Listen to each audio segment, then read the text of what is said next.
لفظوں کے بیچتا ہوں پیالے خرید لو، شب کا سفر ہے ارے کچھ تو اجالے خرید لو، مجھ سے نہ ہوگا گستاخے عمر کا احترام، ارے میری زبان کے واسطے کچھ تو تالے خرید لو، میں قاصد حق نواز ہوں، میں برادر ایثار ہوں، رفظ کفر ہے پیغام میرا، حاکم وقت خفا ہے تو خفا رہنے دو۔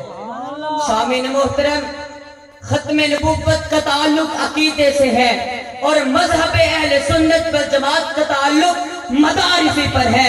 قرآن پاک کی 100 آیت مبارکہ حضور صلی اللہ علیہ وسلم کے خاتم النبیین ہونے پر عادل و شاہد ہے، چنانچہ رسول اللہ صلی اللہ علیہ وسلم خاتم النبیین بھی ہے اور خاتم المرسلین بھی ہے۔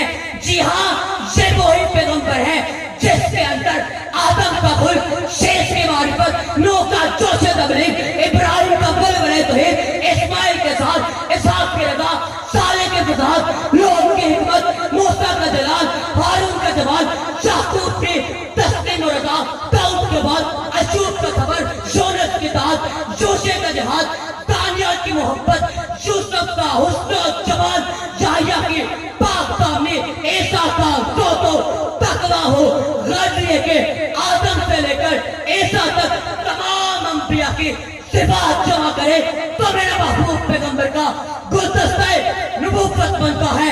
حضور نے فرمایا انا خاتم النبیین لا نبی بعدی، میں آخری نبی ہوں، میرے بعد کوئی نبی نہیں آئے گا۔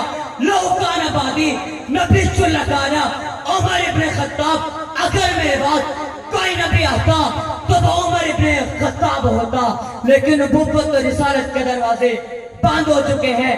آج تم اسی عمر کو بھونکتے ہو، کس منہ سے بھونکتے ہو؟ صحابہ کو کیوں گالیاں دیتے ہو؟ شیبہ کو کیوں نہیں دیتے؟ عتبہ کو کیوں نہیں دیتے؟ ابو جہل کو کیوں نہیں دیتے؟ اس لیے کہ وہ تمہارے دادا لگتا ہے، تمہیں وہ مبارک، ہمیں صحابہ مبارک، تمہیں تمہاری پسند، ہمیں ہماری پسند، ہم کل بھی صحابہ کرتے تھے، آج بھی صحابہ مرشد کے سامنے اپنے جذبات کا اظہار کرو۔ صحابہ